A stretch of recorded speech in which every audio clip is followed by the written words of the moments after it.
بسم الله الرحمن الرحيم والنجم إذا هوى ما ضل صاحبكم وما غوى وما ينطق عن الهوى إن هو إلا وحي يوحى. അസ്സലാമു അലൈക്കും വറഹ്മത്തുള്ളാഹി വബറകാതുഹു. ബിസ്മില്ലാഹിർ റഹ്മാനിർ റഹീം. അൽഹംദുലില്ലാഹി റബ്ബിൽ ആലമീൻ വസ്സലാത്തു വസ്സലാമു അലാ റസൂലിഹിൽ അമീൻ വഅലാ ആലിഹി വഅസ്ഹാബിഹി അജ്മഈൻ. അമ്മാ ബഅദ്. റസൂലുള്ളാഹി സ്വല്ലല്ലാഹു അലൈഹി വസല്ലമയുടെ സീറ നമ്മൾ പരിശോധിക്കുമ്പോൾ അതിലെ പ്രധാനപ്പെട്ട കുറേ സംഭവങ്ങൾ യുദ്ധങ്ങളാണ്. റസൂലുള്ളാഹി സ്വല്ലല്ലാഹു അലൈഹി വസല്ലം അനുചരന്മാരെയും കൂട്ടി പലപ്പോഴും യുദ്ധങ്ങളിൽ ഏർപ്പെടേണ്ടി വന്ന ഒരു പ്രവാചകനാണ്. കാരണം സ്വാഭാവികമായും നബി സല്ലല്ലാഹു അലൈഹി വസല്ലമ ഒരു രാജ്യത്തിൻ്റെ തലവനായിരുന്നു, രാജ്യത്തിൻ്റെ സ്ഥാപകനായിരുന്നു. പ്രവാചകൻ സല്ലല്ലാഹു അലൈഹി വസല്ലം മക്കയിൽ നിന്ന് പുറത്താക്കപ്പെട്ട ശേഷം, മക്കയിൽ നിന്ന് പലായനം ചെയ്യേണ്ടി വന്ന ശേഷം പ്രവാചകൻ സല്ലല്ലാഹു അലൈഹി വസല്ലമ മദീനയിൽ ചെന്നതും അവിടെ ഒരു രാഷ്ട്രം കെട്ടിപ്പടുത്തതും ആ രാഷ്ട്രത്തിൻ്റെ ഭരണാധികാരിയായി പ്രവാചകൻ സല്ലല്ലാഹു അലൈഹി വസല്ലമ പ്രവർത്തിച്ചതും നമുക്കൊക്കെ അറിയാം. നബി സല്ലല്ലാഹു അലൈഹി വസല്ലമയോടും നബി സല്ലല്ലാഹു അലൈഹി വസല്ലമയുടെ ദൗത്യത്തോടും കഠിനമായ ശത്രുതയുണ്ടായിരുന്ന മക്കയിലെ ശത്രുക്കൾ, സത്യനിഷേധികൾ, അവർ നിരന്തരമായി മദീനയെ ആക്രമിക്കുവാനും മദീനയെ ഇല്ലാതാക്കുവാനും നബി സല്ലല്ലാഹു അലൈഹി വസല്ലമയെയും അനുചരന്മാരെയും കൂട്ടക്കൊല ചെയ്യാനും അങ്ങനെ ഇസ്ലാം എന്ന് പറയുന്ന ആശയത്തിന് തന്നെ അന്ത്യം കുറിക്കുവാനും നിരന്തരമായി ഉപജാപങ്ങൾ നടത്തിക്കൊണ്ടിരുന്ന, അവരുടെ ഭീഷണി മദീന നിരന്തരമായി നേരിട്ടുകൊണ്ടിരുന്ന വളരെ ദുർഘടമായൊരു കാലാവസ്ഥയിലൂടെയാണ് റസൂലുള്ളാഹി സ്വല്ലല്ലാഹു അലൈഹി വസല്ലം മദീന രാജ്യത്തിൻ്റെ ആദ്യ വർഷങ്ങളെ മുന്നോട്ട് കൊണ്ടുപോയത്.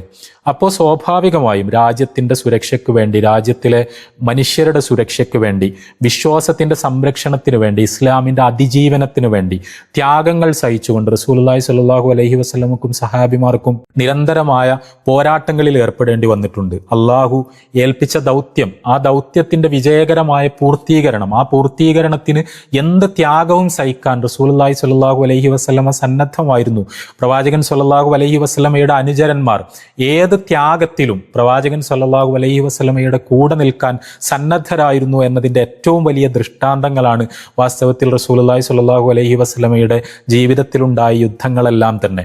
അവിടെ സ്വന്തം ജീവൻ തൃണവൽക്കരിച്ചുകൊണ്ട് തങ്ങൾ മരിക്കാം എന്ന സാധ്യതയെ, ആ സാധ്യതയെ ഒട്ടും പരിഗണിക്കാതെ ഇസ്ലാമിൻ്റെയും റസൂലുള്ളാഹി സ്വല്ലല്ലാഹു അലൈഹി വസല്ലമയുടെ ദൗത്യത്തിൻ്റെയും എല്ലാം വിജയത്തിനു വേണ്ടി, അതിനെതിരെയുള്ള വെല്ലുവിളികളെ തകർക്കുന്നതിനു വേണ്ടി സ്വന്തം ജീവൻ നഷ്ടപ്പെടാനുള്ള സാധ്യതയെ വകവെക്കാതെ യുദ്ധക്കളങ്ങളിലേക്ക് നിരന്തരമായി കടന്നുപോയ, തങ്ങൾ മരിക്കുന്നത് വഴി തൻ്റെ ഭാര്യ വിധവയാകുമെന്നോ അല്ലെങ്കിൽ മക്കൾ അനാഥരാകുമെന്നോ ഉള്ള കാര്യങ്ങൾ, ആ കാര്യങ്ങളെക്കുറിച്ചൊന്നും ആ രീതിയിൽ ഭയപ്പെട്ട് യുദ്ധക്കളത്തിൽ നിന്ന് പിന്മാറുന്നതിന് പകരം നിരന്തരം ഒരു ആദർശത്തിൻ്റെ ഉന്നമനത്തിനു വേണ്ടി, ആ ആദർശം ഭൂമിയിൽ നിലനിൽക്കുന്നതിന് വേണ്ടി, അള്ളാഹുവിനെ മാത്രം ആരാധിക്കുന്ന ഒരു സമൂഹം ഭൂമിയിൽ ബാക്കിയാകുന്നതിന് വേണ്ടി ത്യാഗപൂർണമായ പോരാട്ടങ്ങളിലേക്ക് നടന്നുപോയവരാണ് റസൂലുള്ളാഹി സ്വല്ലല്ലാഹു അലൈഹി വസല്ലമയുടെ സഹാബിമാർ.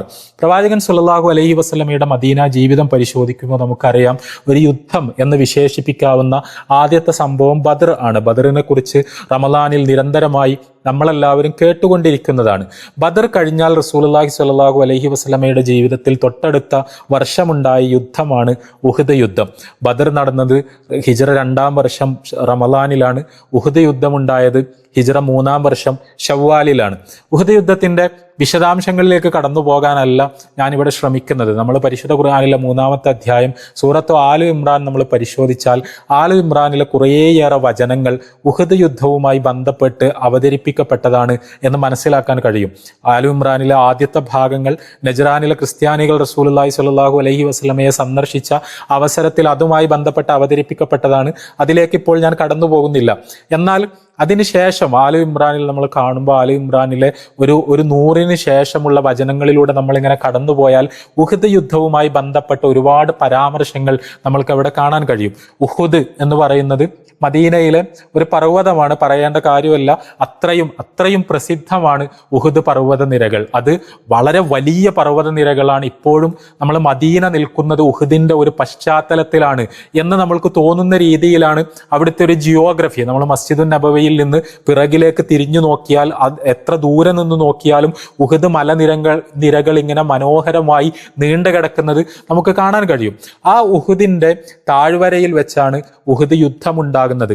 റസൂലുള്ളാഹി സ്വല്ലല്ലാഹു അലൈഹി വസല്ലമക്ക് വളരെ പ്രിയപ്പെട്ട, പ്രവാചകൻ സ്വല്ലല്ലാഹു അലൈഹി വസല്ലമക്ക് വൈകാരികമായ ബന്ധമുണ്ടായിരുന്ന ഒരു പർവ്വത നിരയാണ് ഉഹുദ് എന്ന് പറയുന്നത്. ഹദീസുകളിൽ നമ്മൾക്കത് കാണാൻ കഴിയും. ഉഹുദിനോടുള്ള സ്നേഹം പ്രവാചകൻ സ്വല്ലല്ലാഹു അലൈഹി വസല്ലമ പ്രഖ്യാപിക്കുന്നുണ്ട്. നമ്മളൊക്കെ ഏതെങ്കിലും നാട്ടിൽ ജീവിക്കുമ്പോൾ ആ നാട്ടിലെ ചില ജിയോഗ്രഫിക്കൽ സെറ്റിങ്ങുകൾ നമ്മൾക്ക് വളരെ വളരെ ഇഷ്ടപ്പെട്ടതായിരിക്കും. റസൂലുള്ളാഹി സ്വല്ലല്ലാഹു അലൈഹി വസല്ലമ മദീനക്ക് പുറത്തേക്ക് എവിടേക്കെങ്കിലും യാത്ര പോയി തിരിച്ചു വരുമ്പോൾ ദൂരെ നിന്ന് ഉഹുദ് കാണുമ്പോൾ റസൂലുള്ളാഹി സ്വല്ലല്ലാഹു അലൈഹി വസല്ലമക്ക് ആവേശം വരുമായിരുന്നു. നമ്മളുടെ നാടിനോടുള്ള നമ്മളുടെ വൈകാരികമായ ബന്ധത്തെ അടയാളപ്പെടുത്തുന്ന ചില ലാൻഡ്മാർക്കുകൾ ഉണ്ടാവും.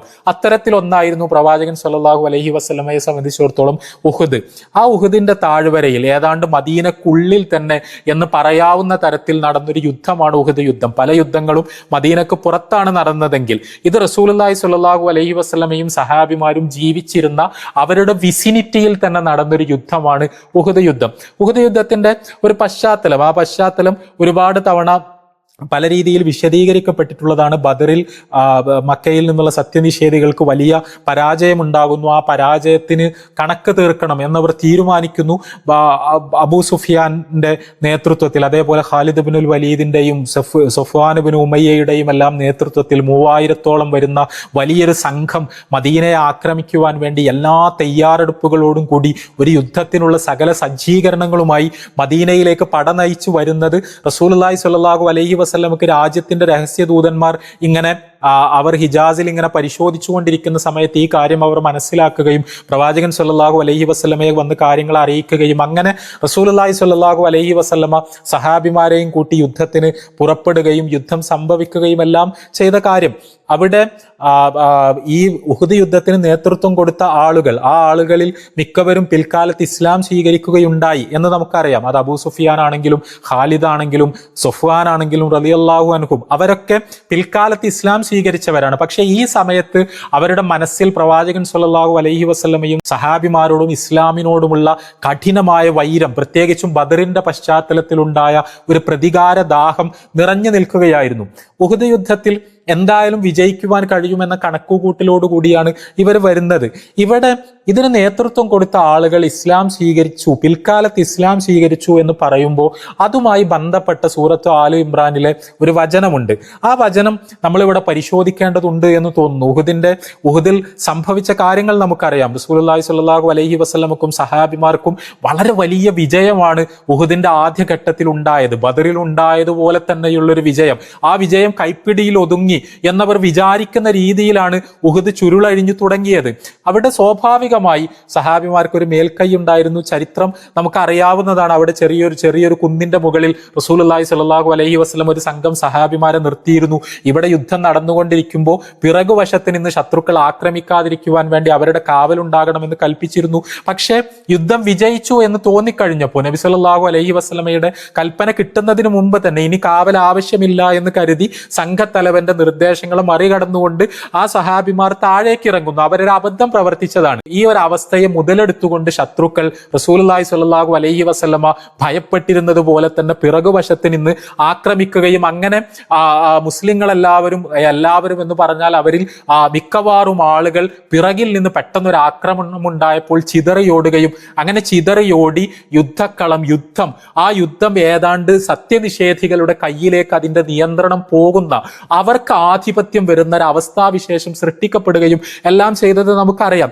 ഇവിടെയുണ്ടായ ഏറ്റവും ദയനീയമായ, ഏറ്റവും സങ്കടകരമായ ഒരു അവസ്ഥാവിശേഷം റസൂലുള്ളാഹി സ്വല്ലല്ലാഹു അലൈഹി വസല്ലമ യുദ്ധമുഖത്ത് ഏതാണ്ട് ഒറ്റപ്പെട്ടതായിരുന്നു. പ്രവാചകൻ സ്വല്ലല്ലാഹു അലൈഹി വസല്ലമയും വളരെ അങ്കുലീ പരിമിതരായ വിരലിലെണ്ണാവുന്ന കുറച്ച് സഹാബികളും മാത്രം യുദ്ധമുഖത്ത് ബാക്കിയായ, അല്ലെങ്കിൽ പ്രവാചകൻ സ്വല്ലല്ലാഹു അലൈഹി വസല്ലമയുടെ ചുറ്റും അവർ മാത്രം ബാക്കിയായ ഒരു സ്ഥിതിവിശേഷമുണ്ടായി.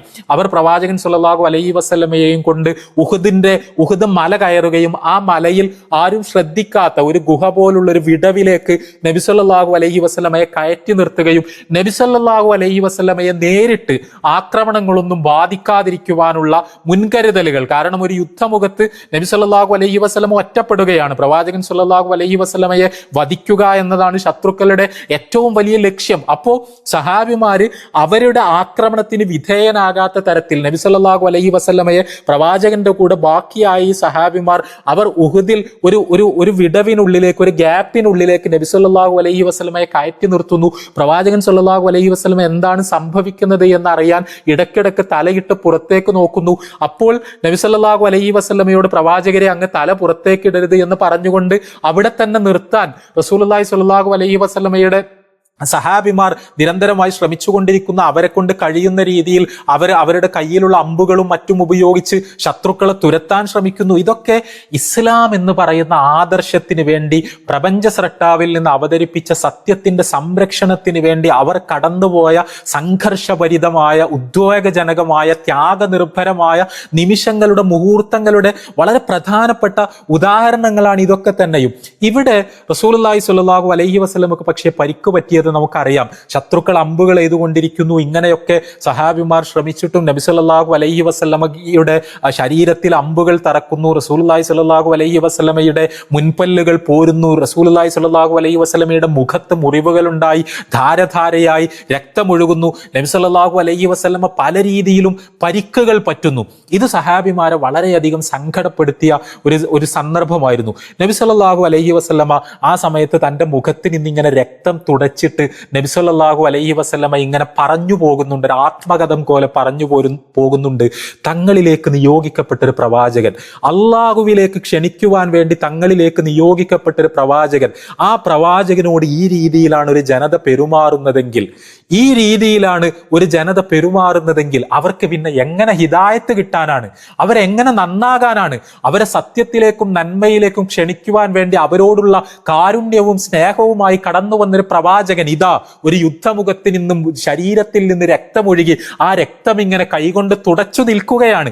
ഇങ്ങനെ ഒരു അവസ്ഥ അവരുടെ പ്രവാചകന് കൈവരുത്തിയ ഇത് നബി സല്ലല്ലാഹു അലൈഹി വസല്ലമ വളരെ സ്വാഭാവികമായി പറഞ്ഞു പോകുന്ന ഒരു ആത്മകഥമാണ്. ഇങ്ങനെയാണ് ഇവർ പെരുമാറുന്നതെങ്കിൽ അവർക്ക് വേണ്ടിയാണ് ഞാൻ ഈ പ്രബോധനമൊക്കെ നിർവഹിക്കുന്നത്, എന്നിട്ട് അവർ ഇങ്ങനെയാണല്ലോ പ്രതികരിക്കുന്നത് എന്ന സങ്കടം പറഞ്ഞു പോവുകയാണ് റസൂലുള്ളാഹി സ്വല്ലല്ലാഹു അലൈഹി വസല്ലമ ചെയ്യുന്നത്. ചില നിവേദനങ്ങളിലൊക്കെ നമുക്ക് കാണാം റസൂലുള്ളാഹി സ്വല്ലല്ലാഹു അലൈഹി വസല്ലമ അബൂ സുഫിയാനെ പോലുള്ള, സഫ്വാനെ പോലുള്ള ആളുകളെ പേരെടുത്ത് പറഞ്ഞുകൊണ്ട് ഇവരൊക്കെ എങ്ങനെ നന്നാകാനാണ്, അവർക്കെതിരിൽ എന്ന രീതിയിൽ റസൂലുള്ളാഹി സ്വല്ലല്ലാഹു അലൈഹി വസല്ലമ പ്രാർത്ഥിച്ചു. കാരണം അവരാണല്ലോ ഈ ആക്രമണങ്ങളും ഈ ദുരിതങ്ങളും എല്ലാം ഉണ്ടാക്കിക്കൊണ്ടിരിക്കുന്നത്, മുസ്ലിങ്ങളെ കഷ്ടപ്പെടുത്തിക്കൊണ്ടിരിക്കുന്നത് എന്നതുകൊണ്ട് അവർക്കെതിരിൽ നബി സല്ലല്ലാഹു അലൈഹി വസല്ലമ പേരെടുത്ത് പ്രാർത്ഥിച്ചു എന്ന് ചില റിപ്പോർട്ടുകളിൽ നമുക്ക് കാണാം. അപ്പോഴാണ് പരിശുദ്ധ ഖുർആനിലെ ഈ വചനം അവതരിപ്പിക്കപ്പെടുന്നത്. من الشيطان الرجيم بسم الله الرحمن الرحيم ليس لك من الأمر شيء أو يتوب عليهم أو يعذبهم فإنهم ظالمون. ലൈസ ലക മിനൽ അംരി ഷൈഉൻ എന്ന് പറഞ്ഞുകൊണ്ടാണ് ഈ വചനം ആരംഭിക്കുന്നത്. പ്രവാചകരെ, അങ്ങനെയല്ല, അങ്ങേക്ക് ഇതിലൊന്നുമില്ല, ഒരു തീരുമാനവുമില്ല, ഈ കാര്യം അങ്ങയുടെ കയ്യിലല്ല. അവരെ അള്ളാഹു ചിലപ്പോൾ ശിക്ഷിച്ചേക്കാം. അവർ നിശ്ചയമായും അക്രമികളാണ്. അവർ പ്രവർത്തിച്ചു കൊണ്ടിരിക്കുന്നത് അക്രമമാണ്, അതിക്രമമാണ്, ദുൽമാണ്. പക്ഷേ ചിലപ്പോൾ അള്ളാഹു അവർക്ക് പുറത്തു കൊടുത്തേക്കാം. അവർ സന്മാർഗത്തിലേക്ക് വന്നേക്കാം.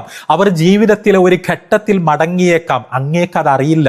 ഈ കാര്യത്തിൽ അങ്ങേക്ക് തീരുമാനമെടുക്കാൻ കഴിയില്ല. ഇവരെ ശിക്ഷിക്കണോ രക്ഷിക്കണോ എന്ന കാര്യം അങ്ങേക്ക് നിർദ്ദേശിക്കാനാവില്ല. കാരണം ഭാവിയിൽ അവർ ജീവിതത്തിൽ എന്താണ് ചെയ്യാൻ പോകുന്നത് എന്ന് അങ്ങേക്ക് അറിയില്ല എന്നാണ് അള്ളാഹു ഇവിടെ പറയുന്നത്. നമ്മൾ ഇവരൊക്കെ പിൽക്കാലത്ത് ഇസ്ലാം സ്വീകരിക്കുകയും നല്ല മുസ്ലിങ്ങളാവുകയും ചെയ്തു എന്ന കാര്യം ഹദീസിൽ ഇത് പ്രത്യേകം എടുത്തു പറയുന്നത് നമുക്ക് കാണാൻ കഴിയും. പരിശുദ്ധ ഖുർആൻ പറഞ്ഞതുപോലെ, അള്ളാഹു പറഞ്ഞതുപോലെ തന്നെയായി കാര്യങ്ങൾ. പിൽക്കാലത്ത് അവർക്കൊക്കെ ഹിദായത്ത് ലഭിച്ചു. ഇവിടെ വളരെ കൃത്യമായി നബി സല്ലല്ലാഹു അലൈഹി വസല്ലമ എന്ന് പറയുന്നത് ഒരു മനുഷ്യനാണ്. ആ മാനുഷികത വളരെ പ്രകടമായി നമ്മൾക്ക് കാണാൻ കഴിയുന്ന ഒരു സംഭവമാണിത്. പ്രവാചകൻ സല്ലല്ലാഹു അലൈഹി വസല്ലമ ഏതൊരു മനുഷ്യനെയും പോലെ ആ സമയത്ത് ഒരു ആത്മകഥം നടത്തി പോവുകയാണ്. അവിടെ അള്ളാഹു കൃത്യമായി ഇടപെടുന്നു. ആ ഇടപെടുന്നു എന്ന് പറഞ്ഞാൽ തൗഹീദിന്റെ വളരെ കൃത്യമായൊരു പ്രകടനം നമ്മൾക്ക് അവിടെ കാണാം. ഒരു മനുഷ്യൻ ഭാവിയിൽ എന്താകും? സന്മാർഗം സ്വീകരിക്കുമോ? അള്ളാഹു അയാളെ ശിക്ഷിക്കുമോ? അള്ളാഹു അയാളെ രക്ഷിക്കുമോ? ഈ കാര്യങ്ങളൊന്നും അള്ളാഹു പറഞ്ഞു കൊടുക്കാതെ ഒരിക്കലും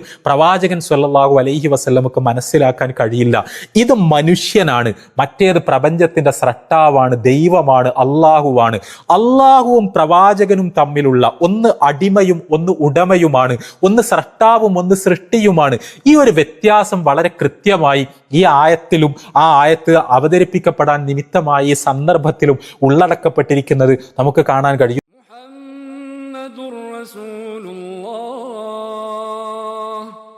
والذين معه أشداء على الكفار رحماء